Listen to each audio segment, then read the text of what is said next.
Konke lokhu kubukeka njengephupho elihle nje kumina. Hawu yasizwe isandla sami, akaze kwenzeke lokho.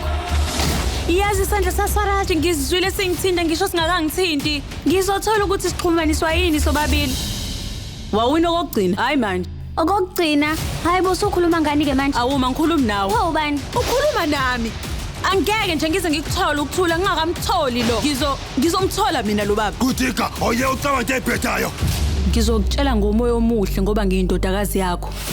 Futhi uma ungishadise noSwaraji, kungenjalo uzobona. Ngizokukhipha mina empilweni yami uzobona. Imina, uwena nalo munye wesithathu. Kutika! Ulo okwenza ukuthi ukhulume. Sengikhuluma ngongqondo walelisu leli. Lalela ke, bekuyimina. Futhi kuyohlezi kuyimina. Hayi bo bese ngikhohliwe. Kuningi kumele ngikwenze. Unami na ngomsombuluko kuze kube yisonto ngehora leshagalolunye ebusuku kuStar Khanya kuphela.